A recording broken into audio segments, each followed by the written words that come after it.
Welcome. I am Liza Bernard from the Norwich Bookstore, but currently Zooming from home. But after a long year, enough of the staff at the bookstore are vaccinated, so we opened the doors for browsing on Saturday. It is so great to have you all back in the store. We're there Tuesday through Saturday now, and that'll expand as more are vaccinated. Though we're here every day but Sunday to take your calls and emails and web orders. Before we begin with the event, I'm going to do a little bit of housekeeping. Michael Pryles is working the tech end of things, so you'll see his name pop up in communications. And for this Zoom event, we ask that you keep your video off and your audio mute, and then turn your chat button on at the bottom of your screen. And there you can see a link to the books, and you can add your comments and questions. The format for tonight is fairly straightforward. I'll do a brief introduction of our guests, and then they'll have the stage. And towards the end, the floor will be opened up to questions, as I say, that you can post through chat. I didn't mention, and I meant to, that it's good to change your view to the speaker view so that your screen isn't just a lot of little tiles, but you'll see the person who's actually talking. And the event is going to be recorded this evening. You'll be able to access the recording in a couple of days on our website. So, Saul Lalchuk, he is a hometown boy. He grew up here in the Upper Valley. He holds his BA in English from Amherst College and a master's from Dartmouth. He divides his time between Hanover, where he teaches graduate creative writing at Dartmouth, and Oakland, California, where he is now.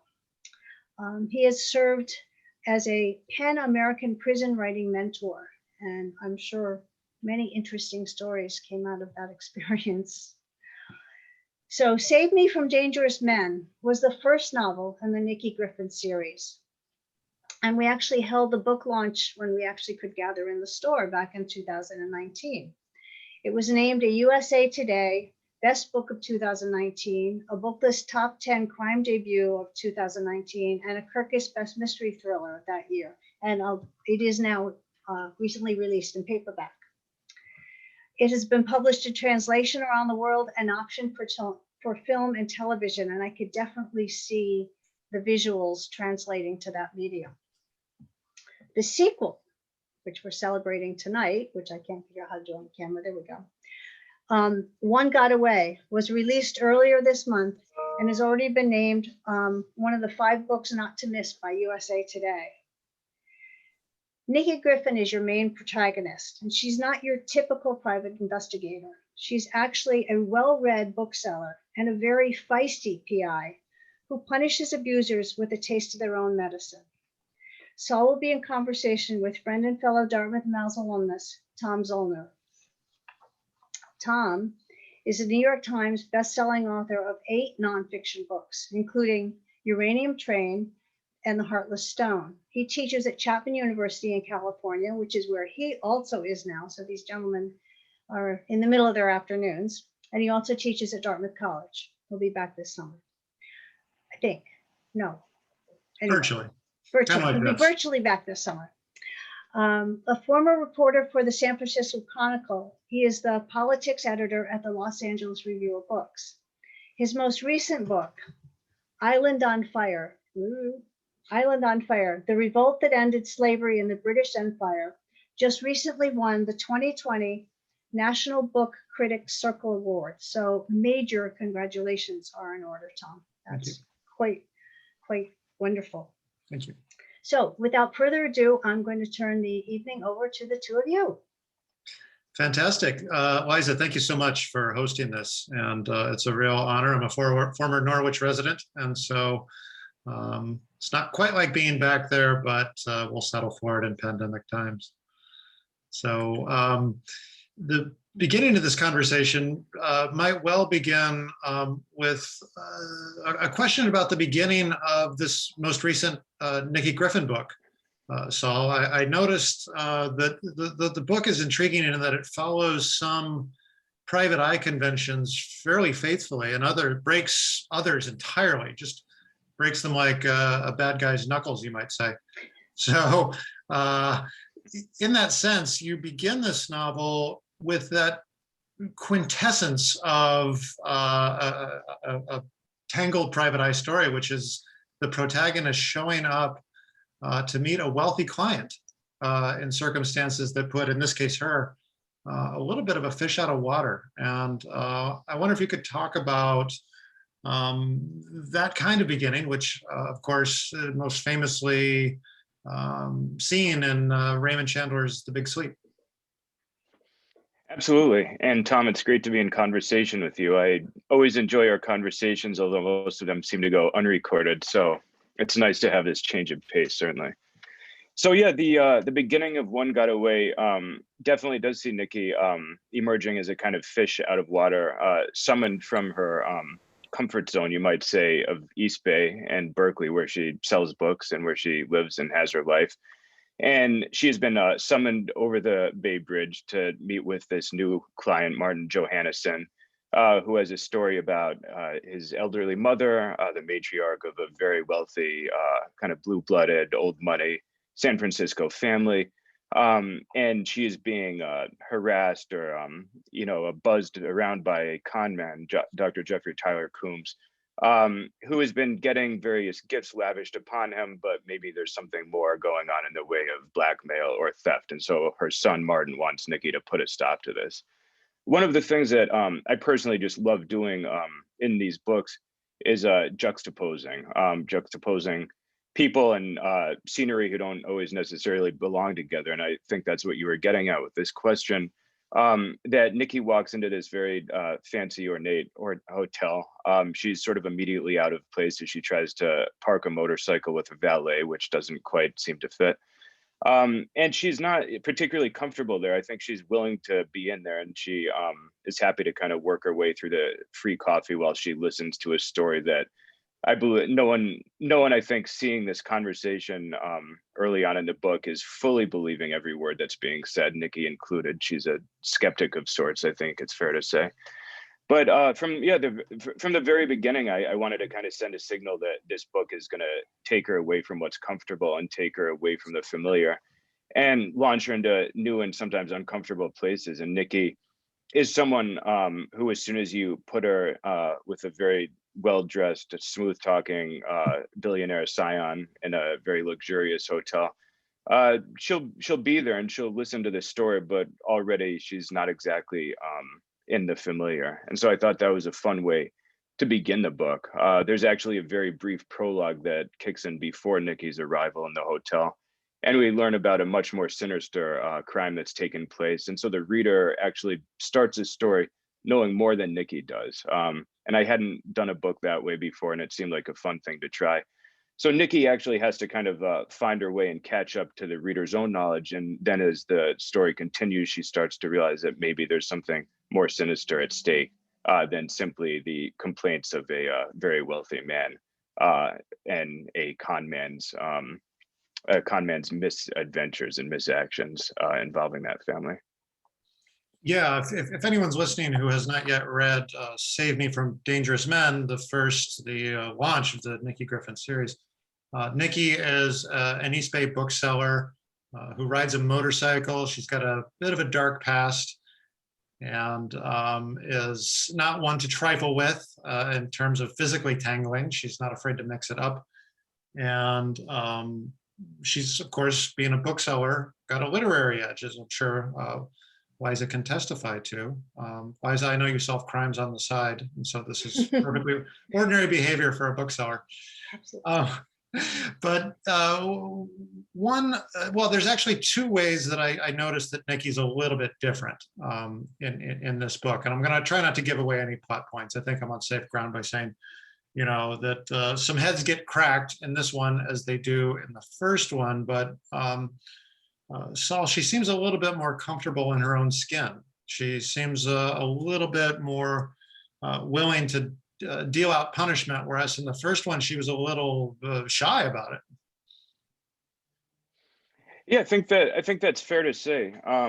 And I think certainly the first book saw her in some court-ordered therapy for some anger management issues, and perhaps that therapy did indeed pay off in work, and she has begun to exert a greater level of control over herself. I think one of Nikki's big things in this book that I really wanted to reinforce throughout was the idea of proportionality, that it was never my intention to write a kind of Jason Bourne character who could just kind of sweep through a room and, leave no man standing in the blink of an eye. I love those books. I love those films. They can be fun to engage with, certainly. But it just wasn't what I wanted to be doing with Nikki. I wanted to give her maybe a slightly more intellectual edge, if you can say that, when it comes to thinking through a problem, whether a mental one or a physical one, and figuring out the best way forward. And she also is really governed by, a code of ethics that is not exactly familiar to maybe me or you, but to her, it does matter. And so this idea of proportionality, there's moments in the book where Nikki acts, and there's also moments in the book where she doesn't, and maybe the latter can be a little more frustrating for both her and the reader. There's a scene where she runs into a group of obnoxious tech bros who have just, sold a company and are celebrating that very vocally. And sadly, those are one of the hazards of living in the Bay Area. You do tend to run into that. The same way that if you live up in Montana and hike a lot, you might hit a black bear from time to time. So the tech bros are out there, and we can probably all have our own story and memory of them. And Nikki, is in a situation with them where she would love nothing more than to give them a well-deserved punch in the nose, I think. And I enjoyed putting the reader in a position where hopefully they are in complete agreement with Nikki about that being the most satisfying edge. But they don't raise a hand, they're not violent, and she doesn't do it, and she restrains herself. And I wanted that to maybe feel a little frustrating to both her and the reader. But to really underline that idea of proportionality, that she's not someone who's going to go off on a hair trigger, and she really does try to react in ways that merits whatever the original action was. So that's something that I, kind of wanted to get at throughout this book. And as you said, it's certainly, the seeds of her character certainly were well planted in the first one. But part of the pleasure, I think, of doing a sequel and having a continuing character is more and more that character is inside your head, or to put it a different way, you are inside their head. At this point, I've spent a number of years with Nikki. And so, I start to really enjoy the feeling of putting her in a situation and having it feel increasingly organic. How might she act, what she might do, what she might notice. It's just a function of having spent a lot of time together. And so I think as the series continues, that can be one of the delights of building a character out, not through just a single novel, but, through an expanded set of them, because you really start to feel like you know this person better and better as the pages go on. Sure. As a reader, well, this reader's experience was that I never really was truly worried for Nikki's safety in a combat situation. She's clearly proven herself, to be able to fully capable of handling herself. I was more, on tenterhooks, which is, of course, the sort of tension that you as mystery novels want to engender in a reader to make us care about this person, to make us afraid for this person. It was more in the emotional realm that I found myself, kind of wincing almost. Can you talk about that art of the novelist? Yeah, absolutely. So one of the characters, actually this con man, Dr. Coombs, who Nikki starts to suspect that maybe they share more in common with each other, operating outside the law in very different ways, that they share more than she might like to admit to herself. And one of the things that he observes to her fairly early on in the book, when they find themselves at a semi-planned dinner together, is he says most people tend to be far more afraid of what's under the bed than of what they see in the mirror. And I think that kind of gets to your point that his point in saying this is that Nikki is very much in the latter minority, that she's more scared of herself and her own potential reactions than any kind of external danger that might be out there.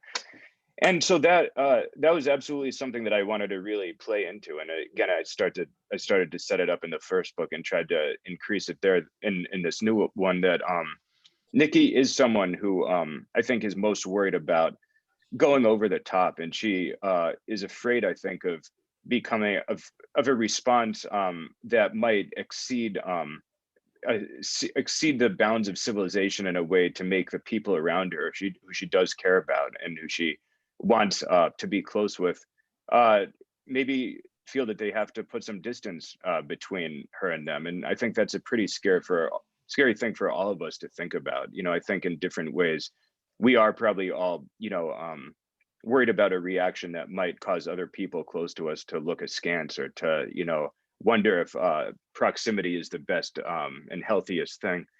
And so for Nikki, this being a PI novel and this, being a suspense book, I really did want to play into that. And to me, it can be fun to write a fight scene. It can be fun to create a moment of violence. And I try to do it in a way that's quite sparing. And I try to set up those scenes so that they're few and far between and they have some impact when they do land. But one of the more enjoyable parts, I'd say, of the trade is getting to create that inner tension and that turmoil. And especially if you can take a character and create tension where there's not that much going on. Maybe they're alone by themselves in a room. Maybe they're out on the street somewhere. Maybe the tension is coming not so much from what they might be doing or planning, but more just from what their internal fears might be. And I think that that's something, again, that's a pretty universal thing. You pass someone on a street and they don't need to be in a car chase for there to be tension within their own head. I think everyone might have different experiences and problems at a given moment that any onlooker would have no idea about. And so I think that if you can do that in fiction and if you can do it convincingly, then in my opinion, you start to get past the superficiality of character and into something, I think, a bit more real and, something that a reader might be able to grip onto a little more. And then when you talk about creating a protagonist and, creating a character, I think that kind of three-dimensional aspect of it, of getting inside their head and causing them to wonder about their own reactions and responses, that to me can become even more exciting than any kind of, physical action. I remember, one of my favorite movies, Raging Bull, considered one of the great movies and also great boxing movies of all time.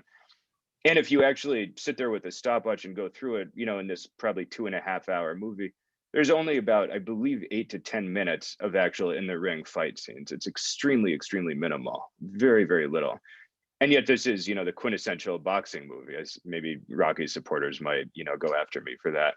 But the point being that you don't need a lot of something to make it work. And that's how I try to approach, the violence in these books. That's how I try to approach any kind of action, that in some ways, the less you have, the stronger it becomes. Publishers Weekly called this book unapologetically bloody fun.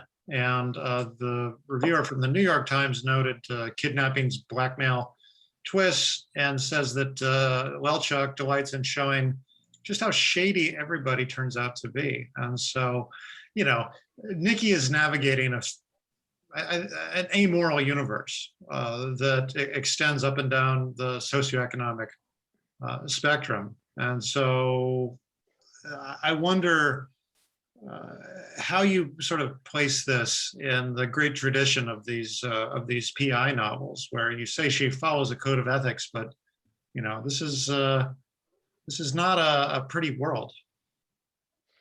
Not at all. And I certainly think that some of my sensibilities when I approach that kind of world certainly come from just my lifelong love of some of the great California detective writers.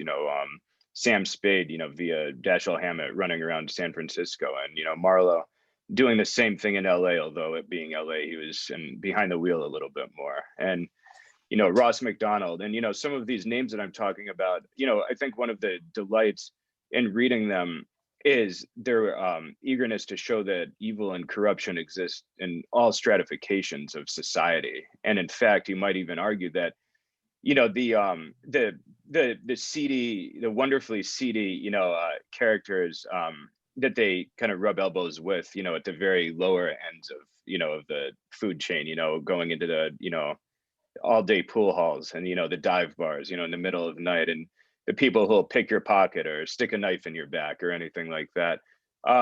That these sure are ne'er-do-wells on a certain level, but if you're looking for real wrongdoing and if you're looking for real corruption, you have to go upstairs and you have to go to the fancy mansions and the hotels, and you have to look at the people who have the pocketbook to maybe influence politicians and, you know, influence law enforcement.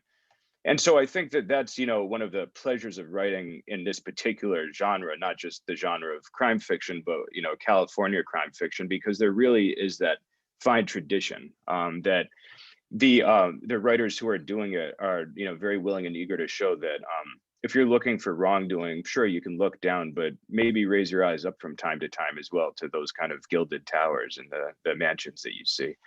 And so that's something I wanted to do in this book.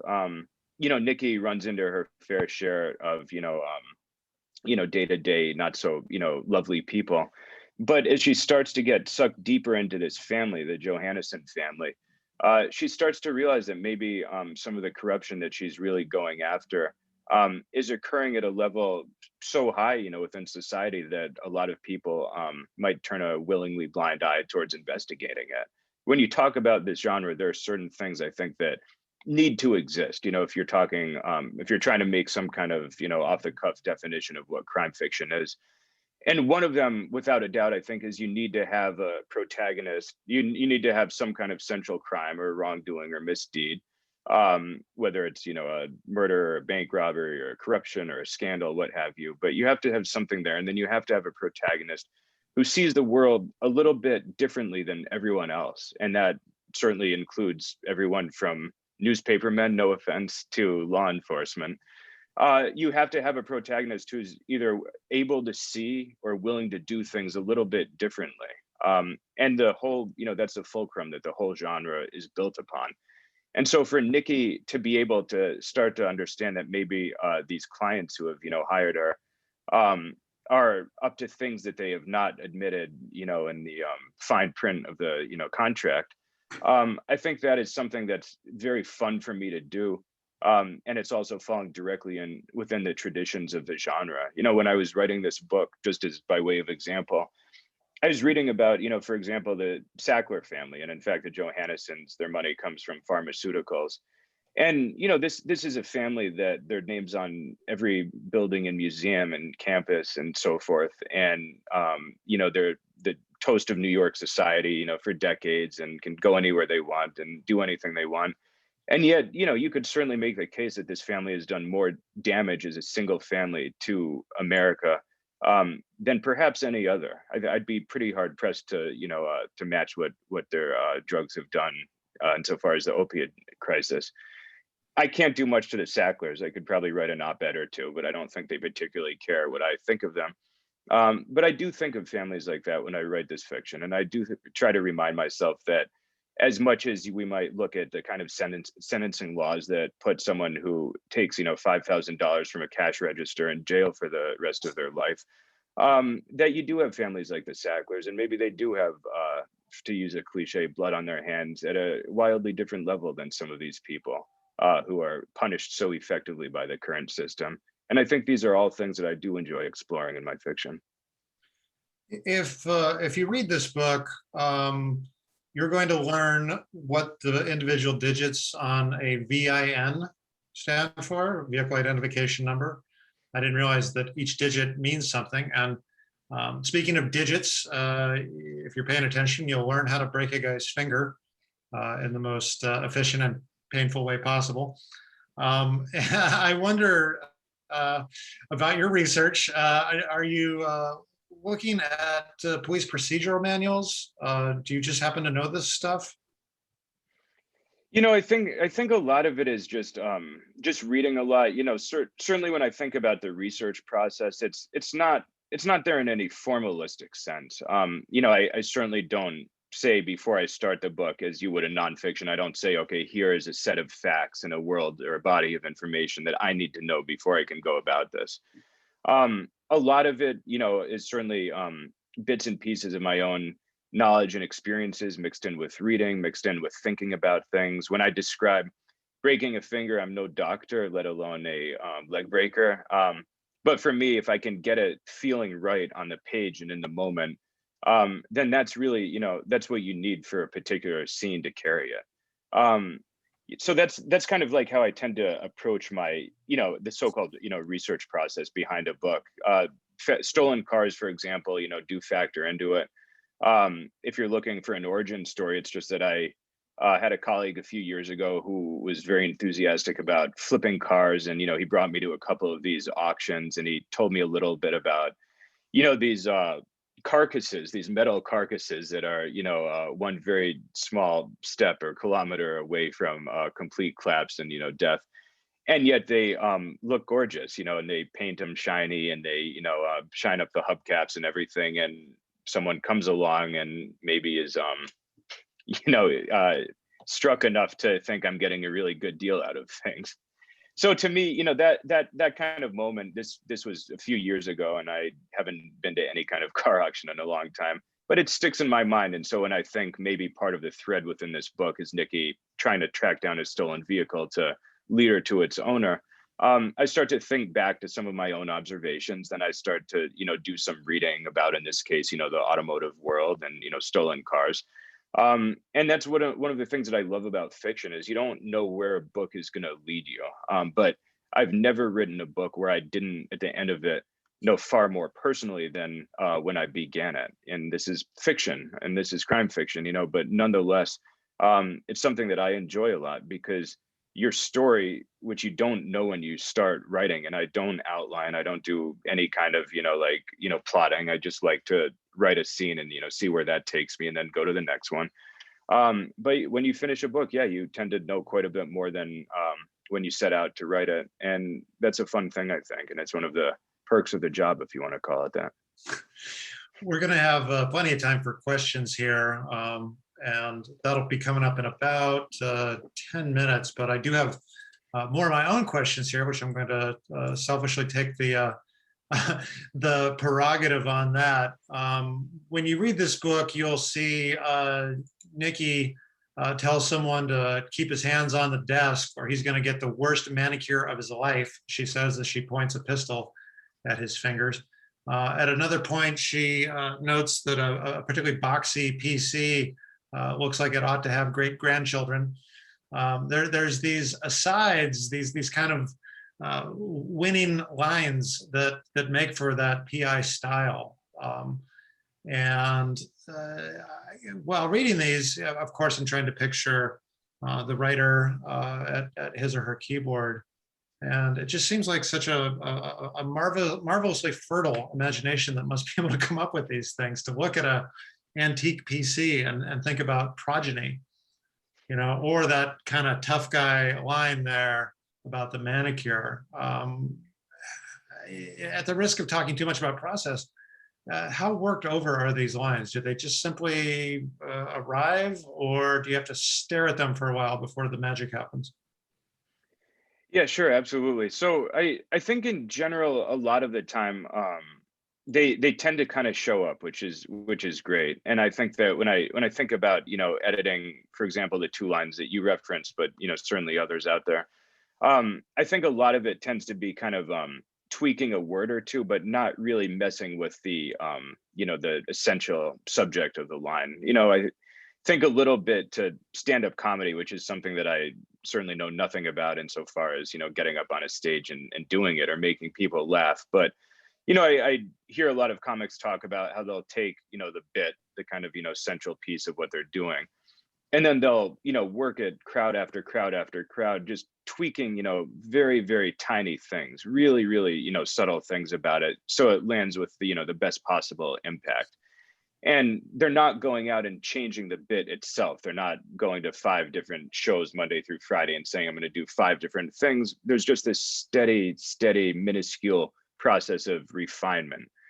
And to me, that's a lot of the time, that's how I try to write dialogue or observations or things like that.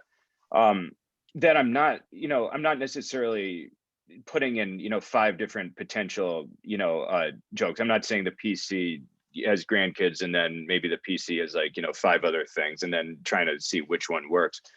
It's more about really just writing the line and then hearing it in my mind, in my ears, sometimes reading it aloud and really just wanting the rhythm to be there and wanting each word to be in the right spot.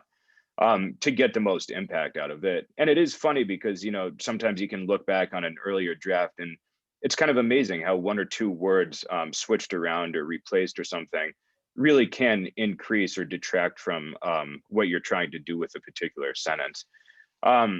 Sentences like those, of course, obviously you want to be part of the fabric of the book rather than, standing there in the spotlight. So to me, those observations, Nikki's a fairly understated person. I think it's safe to say.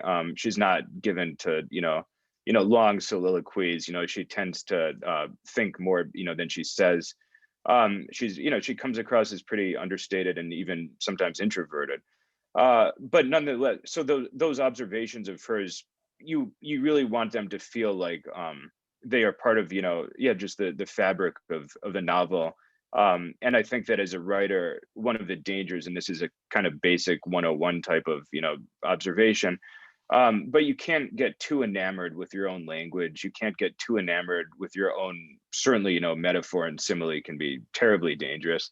You can't get too excited and pleased by, what you're putting down. And I personally find that anytime that happens, or many of the times that happens, those are the lines I end up cutting in a subsequent draft when I have to step back and say, maybe I got a little too, happy there when I was creating that paragraph.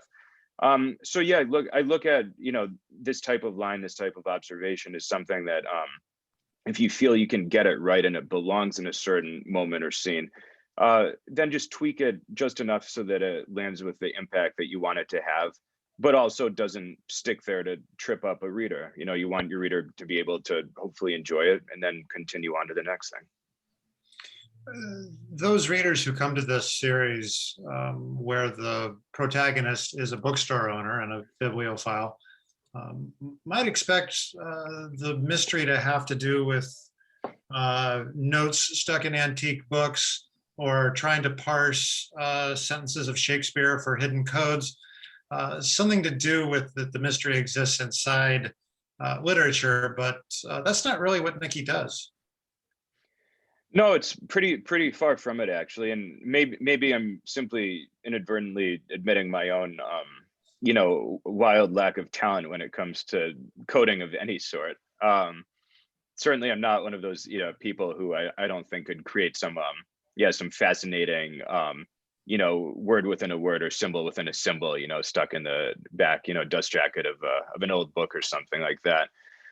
There's also just a notion that, I like Nikki best and I'm happiest when she's out and about. That to me is when I'm having the most fun as a writer, when I'm bouncing her around in these different characters, meeting these different characters, running into these situations, but moving around, in her world and of course, the worlds that others inhabit as well. And, I think that if you set the whole thing, within a bookstore, if you set the whole thing within a single location, you tend in terms of the genre to lean more towards a cozy, and there's some cozies out there that I love. And, like Agatha Christie and, many others have done, very fine ones where you have a specific and, finite group of people and that one of them is the bad guy or one of them did something wrong and the whole process is unfolding which one it was, but everyone that's out there. And my brain doesn't really work like that. To me, I admire it, that skill in others. But for me, I like Nikki to be finding her way to new things, to new pastures and new people. And this book very literally bounces her, maybe not literally, but it does certainly send her shooting around, a decent chunk of mid and northern California. And that's just how I enjoy writing. I like to create new turf and new terrain for her to stumble upon. And so I love the bookstore, and I think Nikki in some ways is happiest when she can stay put there and make book recommendations and give the right offer to the right customer who might be in need of a certain title, whether they know it or not. But yeah, ultimately I wanted I didn't want to do that kind of book. I wanted Nikki to be able to get out into the world and see what's out there. Right. Now's a good time, speaking of text and hidden notes, if viewers, readers want to throw some questions into the chat, I'll be happy to read them out loud and get Saul to respond. And meantime, I want to ask, because this is, of course, a series, and I know you must be thinking ahead, thinking of future plots, not just novel length plots, but maybe only a short story. Do your thoughts ever drift there where a book, a forgery, something kind of literary is the MacGuffin, to use the term, that drives everything, that sort of sets the gears in action? So I think not. I can't point to any example specifically, but what I would say is that to use that term, the MacGuffin. I think that one of the fun parts about the writing this kind of fiction is you don't really need to know that, and to a certain extent those things are very interchangeable, replaceable. When I started writing this book, and in fact when I was a decent chunk through it, I still didn't really know what exactly I wanted this central crime to have been, the thing that's kind of underlying the what we're reading page by page, and underlying Nikki's job that she's hired to do. I had a very, very rough idea, but I didn't know that much about it. But that was okay with me, because I figured if I can write this story, I can get there. And then, once I know exactly what I want it to be, I can go back, and edit, and I can put in whatever I need to really, make that click, and, to make that work, and to make a reader feel that page by page they are, evolving, and, they are trying to think their own way towards, what might be going on. But for me, I can't start a book knowing those things. And some people can. Some people are really great at doing it that way, and they will know what's happening on page 263 or 324 before they write page one. And I think then it becomes a lot easier to maybe do some of the things that you're saying in terms of taking an object or something like that and turning it into the kind of engine that's powering the steamship. But for me, I think, yeah, I need to let these characters move around the page, so that I can start to understand them. I need to hear them in conversation with each other before I can start to feel like I know them. And I have to be able to let Nikki, explore and find her way around the outskirts of what I'm describing before I, as an author, can zero in and start to try to define or shed light upon the kind of murkiness, within that. Which plays nicely into Julie Bennett's question here in the chat. She asked, how does a writer think like a detective? Great question. Julie's one of my favorite students in Mouse. I'm happy she managed to make it tonight. And that's an excellent question. I think there's so many ways, and certainly to take this, in a meta direction, when you're a writer who's writing a story about a detective, then you're trying objectively to be thinking like a detective, regardless. But, I think in both situations, you're using your brain to kind of think through a set of problems. You're trying to, I think as a detective, that you're going to run into mendacity. You're going to run into concealment. You're going to run into people who are telling you things, other than the truth, oftentimes intentionally, sometimes unintentionally.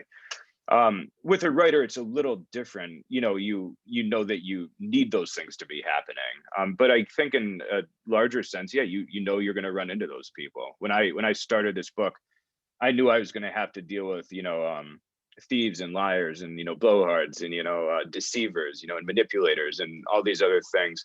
And maybe a detective would feel the same thing as they start to move through a case.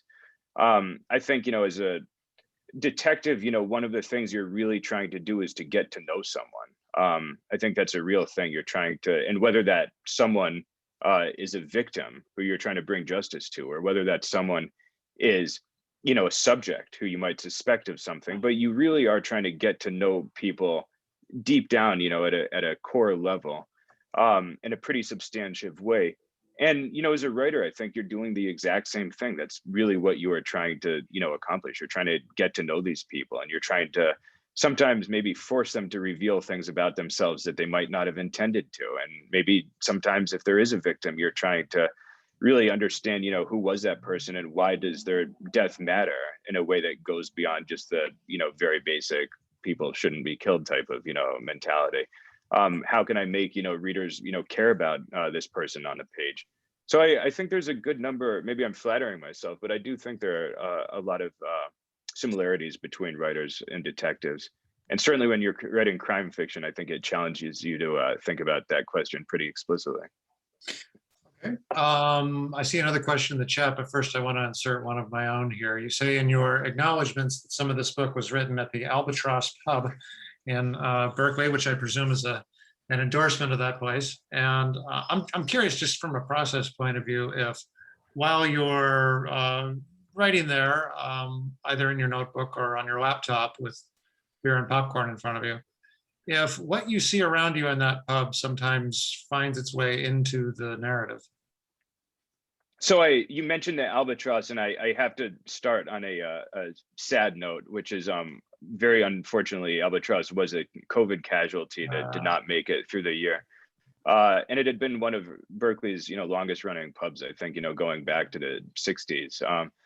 And so that was a great shame. And the book was put into production just before I found that news or saw that news. So I was unable to kind of put a RIP for the albatross, but maybe that's better. Maybe now it can kind of live on to a certain level.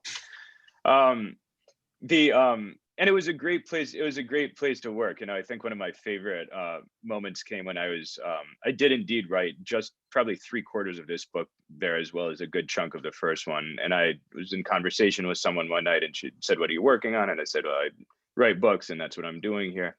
And she got excited, and we were standing by the bar, and she looked up at the bartender and she said, "This, he's an author. He wrote his whole book in here." And the bartender gives this very singularly unimpressed look back, and in the flattest monotone possible says, "Many people have written many things here." So that was and that was why I loved the albatross. It was that attitude. That's a perfect noir response right there. Absolutely. It couldn't have made me happier. What I loved about it was they didn't have Wi-Fi, cell phone signals didn't work, and you could mind your business. You could pull up to a small table in a dark corner, and whether there was a bluesgrass night or a game night or anything else, you'd be kind of left alone. And that's, to me, a great thing if you can find your way, whether it's a corner of a library or a dark pub with a free popcorn machine or anything else. If you can find your way to a place where you feel comfortable and people leave you alone when you want to be left alone, that's a pretty special thing to have as a writer, I think. And it's not quite as easy as you might imagine. I also think that just sitting there in this kind of quintessential, Berkeley pub, writing a story about a Berkeley bookseller, set in the East Bay in California, I think that was good for me in a certain way. I do think that whatever, overt ideas I might have had or not had, that kind of consciousness, seeped into my head a little bit as I was working. And I think it was a really good place for me to be writing this, somewhat quintessential Berkeley story. Eileen wants to know if newcomers to the series need to read the first book in order to understand the second. Definitely not. Writing a sequel, I think it's a little technically challenging because you're always wondering, how much do I put in or how much should I not put in? And for me, you're walking this fine line where I would never want anyone to pick up this new book, One Got Away, and feel, oh gosh, I'm not understanding key things. I have to put it down and go back to the first one. So I wanted someone to be able to read this, essentially as a standalone, in the sense that they could read this book and enjoy it and feel that it's giving them everything they need for that enjoyment. I would say you're welcome to start at the second one. You're welcome to start at the first one. If crime fiction isn't your thing, go in a different direction entirely, I suppose. But yeah, I think that when you're writing any kind of sequel or any kind of subsequent book in a series, as an author, you're always going back and forth in your mind. You put in a little bit, enough to sort of, whet someone's appetite for what might have come before, what might come afterwards. But I don't want someone to feel frustrated. I don't want them to pick up a book in a series and think, oh, this is deficient, or I'm deficient, or there's just some kind of deficiency that causes me to want to put it down because I'm just not getting it. Okay, Stanley's got a question about the ongoing series. I'm on safe ground, I think, by saying that the mendacity of the villains in the organization is private enterprise, shall we say, on a couple levels. Stanley, however, asks if she's ever going to be drawn into a political web. And by that, I assume Stanley means elected officials. I think, and Stan, it's great to see you. I think it's entirely possible, because after all, elected officials, as we all know, are not always squeaky clean. And I think that would be a really fun case. And I've actually, in my mind, I'm usually, at any given book, I'm usually in my mind about 4 or 5 ideas ahead of it. So when I'm, there's usually 4 or 5, rough ideas that I have when I'm working on a book of other books that I'd like to be doing in the future. And sometimes if I get really excited about one of those ideas, it gets to cut the line, or go in the back door or something like that and get bumped up a couple of spots. And other times not, because I realize I just have to keep thinking about it a little bit till I'm able to get to that point. But yeah, I think that, politics is oftentimes a dirty game. And I think California certainly has as fine a history of, crooked politics. I mean, you can take it all the way back to Chinatown and probably well before if you want to. And I have a very rough idea. I won't get too much into it because it's not going to be the next book in this series or the next one that I do. But I have thought about the political angle, and it's something that I'd love to try. Okay, very And good. that would be very fun to do some research on as well, I imagine. Other questions are certainly encouraged. We've got more time. I want to ask, and it's unfair to ask the author of a series like what's coming up next, but when you think of your protagonist, if I'm not mistaken, you have really yet to take her out of California, even out of Northern California. Do you ever transpose her in your mind onto New England? So it's funny. I spent the last, this is slightly off topic, but hopefully not too much. I spent the last year writing a book that is set in New England. When the pandemic hit, they were just starting to put the second Nikki book into production, and I'd spent a couple of years with her, and I did want to, take on something new. And I grew up quite close to where the Norwich Bookstore is located and where many in the audience are. I grew up in a tiny town, Canaan, New Hampshire, which is about, half an hour, 40 minutes away. And it's a town, dirt roads, kind of the middle of the woods, no shops to speak of, no restaurants to speak of, a blinking yellow light is the only, at a 4-way intersection is the only thing resembling, a traffic light. And it's a town where obviously a lot of people know each other. And I'd always thought, what a fun place to do a mystery, in that type of setting. So the pandemic, hit, and I thought, heck, I can either, join the world in doing the best sourdough bread, which I don't think the world really needs from me, or I can try my hand at this now that I feel like I'm, like it or not, now that I feel I'm going to have some time to work on it. And so I spent a year this past year and just finished it up actually last month, writing a book about a family where the husband is a Boston Symphony cellist, and the wife has just accepted a job at a prestigious prep school that some people might find familiar if they know Cardigan Mountain School. And the family moves into town and they buy this idyllic dream farmhouse, just beautiful, acres of land. They've been living in this cramped Boston apartment and it's just completely heavenly. And then the first night, someone drops a pie on the door, a home baked pie, and they're thinking, this is small town life. This is great, except there's a note attached to the pie saying, I am watching you and none of you should be here. And this kicks off, the story where increasingly this family starts to wonder, is there someone out there watching us? And is this person, outside of our home? Or perhaps is this person even making it inside of the home sometimes? A farmhouse certainly seems idyllic, except when you think about sort of protecting it. It's much easier to lock a single door to a 2-bedroom apartment and walk up than a sprawling 2,000, square foot farmhouse with plenty of different, entries and windows and things like that. So I had fun with that story, and I wanted to really, challenge the reader a little bit to wonder as the story continues and things start to go wrong, is the problem lying with the town that this poor family moved into, or perhaps is the problem lying with the family that moved into this town? And that ambiguity was a lot of fun for me to explore. So that to go back to your question, for the time being, that set aside my thirst for a New England setting and a New Hampshire setting. I think that it's entirely possible that Nikki will make her way out of the Bay Area, in moments or in subsequent books. Would I locate them, in other places? I'd consider that, but I would want to keep things somewhat centered so she can find her way back to the bookstore and so she can find her way back to some of these secondary characters.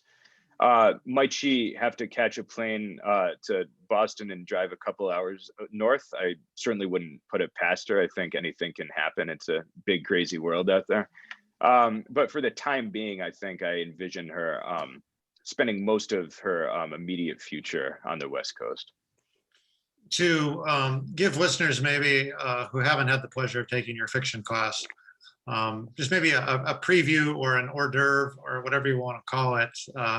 What piece of advice might you have for those who aspire to write a really well-paced, well-characterized, let's just say, short story? I know that there's a lot more to that, but maybe just one tidbit. Yeah, sure. I'll give one very obvious one, which you'll hear everyone saying, but it is the most important, which is just read a lot. And if you're trying to write anything, whether a short story or, a nonfiction book or, a fiction book or a genre book, you really do have to read a lot of what's out there and, the great stuff and maybe even the middling stuff too. But you have to the more you do that, the more capable you are going to be. At doing that on your own, at striking off on your own. I give students, some basic lessons. I tend to remind them early on that characters don't, you writing a mixed or bad character doesn't, bad in the literal sense, it's no reflection on you. If you write a character who lies or cheats or does something untoward, the class isn't going to suddenly say, hey, what's wrong with so and so over there. In fact, that can be one of the delights of fiction. But it's funny how a lot of people, when they're starting off, feel a kind of compulsion to make people only speak the truth and to only act in the best most unimpeachable ways. And I try to push them off that, because after all, when you think about the great short stories out there and the great books out there, many of them don't just contain, but depend upon and revolve around people who might not necessarily be the ones you want to know or be close to in real life, but they're out there, and the world is a big place and it's full of people. And yeah, I like new writers to kind of remember you can get away a little bit from your own inclinations and from your own morality and from your own instincts, and you might even find yourself having some fun while doing so.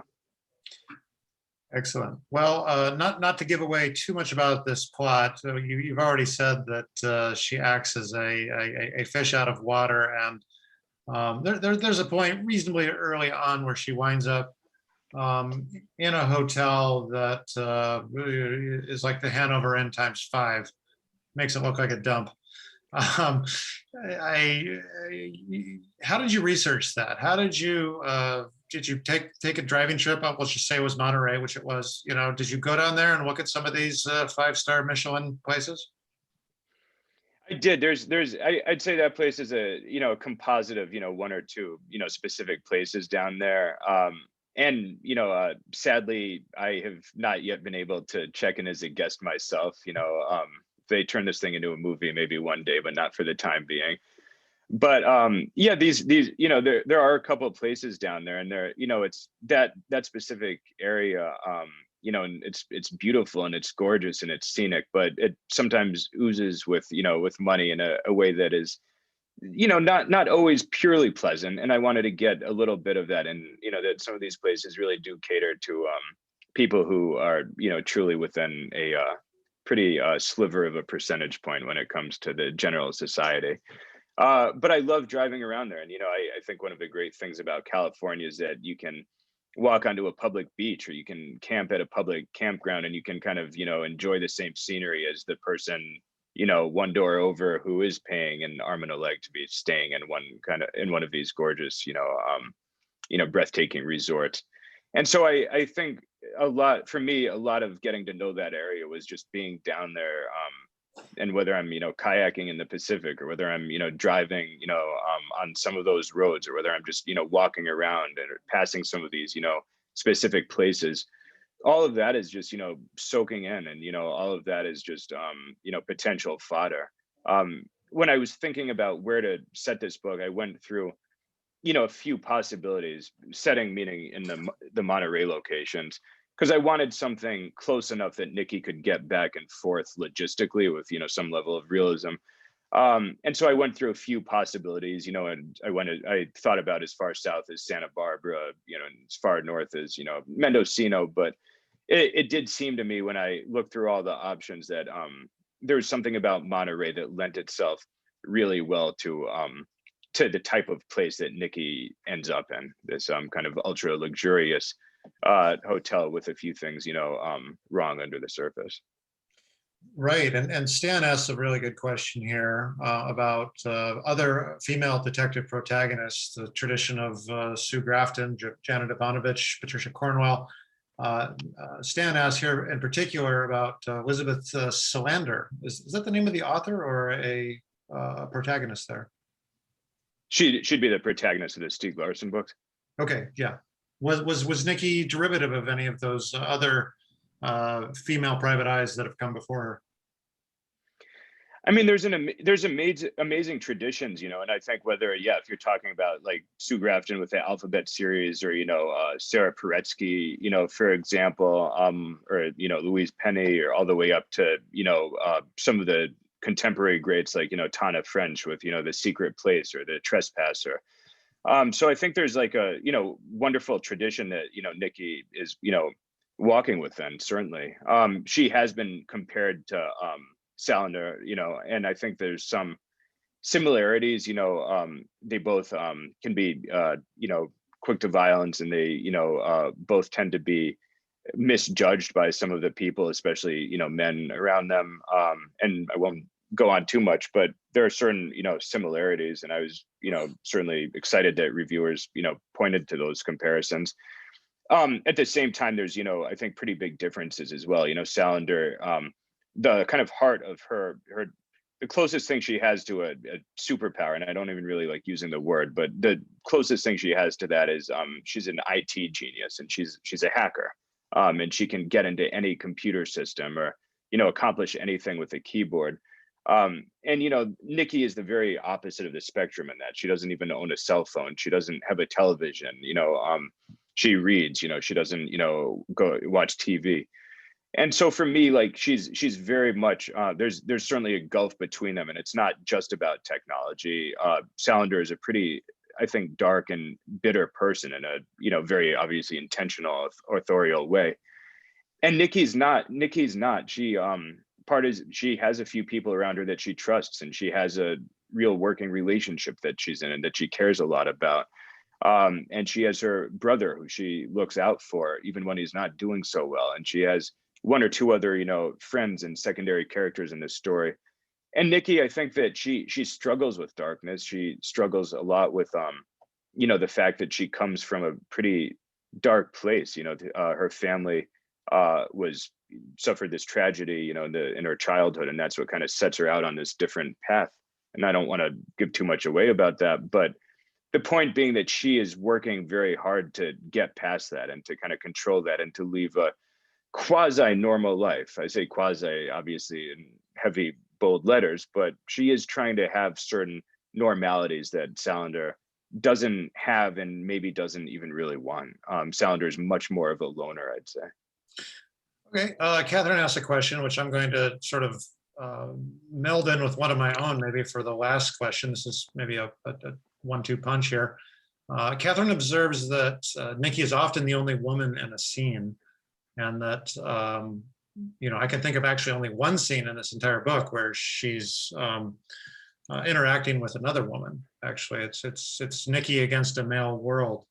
And I wonder, as obviously a male author writing a female character, there is one moment in particular in this book where Nikki's thoughts go in an erotic direction. And, do you have to sort of, I don't know, write those scenes in a way that almost with critics looking over your shoulder saying, no, you got that wrong, or this is misogynist, or a woman would not think this way? How do you deal with that challenge? Very carefully, really very carefully. I think first of all, it's something that I'm aware of. So when you write a book and then when you step back and look at a first draft and you start to see, okay, this is what's working and this is what's not working. Some challenges you can't anticipate or you just don't see them while you're writing them. And then you have to kind of go back, and that's what rewriting is for, and subsequent drafts can, smooth out. But, this particular challenge, certainly, writing as a male, a female character, that's something that I saw loud and clear, big letters on the horizon, long before I ever got there. I was thinking a lot about it, and the last thing I wanted to create was any moment where a reader, especially a female reader, but anyone, might read something and say, this really doesn't work, or this really doesn't seem to click. And because that's a moment where someone might put a book down and not want to come back to it, very frankly. And I've read some of those books, and you can find ones I think that do it a little bit, and you can find other books that do it in a wildly exaggerated way that makes you kind of jaw drop and think, what is this person possibly thinking doing this? But but it's I think that one of the things that mattered to me was that it was a challenge that I was anticipating and was thinking a lot about. I certainly show the book to a number, my agent, my editors are women. I show the book to a number of friends, both male and female, before, it ever really gets it to anywhere near a shelf. And so that's something that I'm looking closely at, but so are other people as well. I think that, for example, in the moment you're talking about, Nikki is chasing this con man who's Dr. Coombs. He's very charismatic, and he's a good looking guy, and he's well dressed, and he's sharp, and he's flashy. But underneath that, they are in a certain way, as he uses the phrase kindred spirits. And she sees something in his kind of, outside of the normal boundaries life, the existence he has, that is in some ways a little, it's both excitingly familiar and it's frighteningly familiar. She sees in some ways in Coombs someone who she could have been, I think, if she didn't have certain restraints, that she does have. And so I think that, there's an undeniable attraction. And she has two men. She has her boyfriend, Ethan, who's, well-read, and they have the same humor, and they love, watching, the Maltese Falcon and black and white movies, over Chinese takeout on a Friday night. And that's one existence, and it's one that she wants in Berkeley. And she has it in this relationship. But in Coombs, she sees something else. She sees something that's undeniably exciting. And he is this guy staying in these fancy resorts, but more fundamentally leading a life that she can't help but feel some sort of prickle of, excitement as she looks at it and examines it compared to the path that she chose. And so that, I think, for her, part of that maybe eroticism, as you call it, is this kind of charged recognition that there's someone out there who might know me really, really well, despite my best efforts to the contrary. Someone who sees under that and sees through it in the same way that I see under and through other people's masks and costumes. And so to me, there's, something exciting there. And I think that's something that many of us have probably felt in some form or another. I'm sure, many people, listening have had those moments in relationships where they thought, do I go with what I know is the best thing and the healthiest thing? Or do I look in that other direction that just seems so exciting, even if I know it might lead to a place that I don't necessarily want? And so if I can work these kind of, human, universal urges or thoughts into, the characters, again, that to me can maybe give them depth. And at the same time, that's something that probably, both genders have felt and struggled with in many ways from moment to moment during the course of a lifetime. And so those, to me, if you do them the right way, they're not just fun to read, but maybe they do add a little bit of emotional realism to a story. Okay, I'm getting the high sign here, I think, to pull it closed. Liza, should we talk about how folks can buy this outstanding I will crime get novel? to that. First, I just want to thank both of you. This has been fascinating, and I love that the bookstore is a grounding force in Nikki's life, because that's what us independent booksellers try and create. And it's been great hearing about the process of writing, asked only by somebody else who does writing, that Tom, you knew such great questions to ask Saul, so I really appreciate that. It's been great. We're glad you could join us tonight, and indeed the links to the books are in the chat, and you can also just call the store or go to our website. We have some great authors lined up for May. You can see the calendar on our website as well. And I just want to remind everybody that we are finally now open for browsing Tuesday through Saturday, and would love to see you in the store when you guys when you're back on the East Coast. But those of you who are more local can stop in anytime. But of course, our website is available for those far away. So thank you all very much for joining us tonight or this afternoon, as the case may be. And actually, both authors' books are available at the store now. You can call, email, website, anything. So thank you, thank you, thank you. Well, thanks so much for having us. It was terrific. Thanks, Liza. Thanks, Saul. Yeah, thanks so much, Tom. Great to talk. Bye, Likewise. everyone.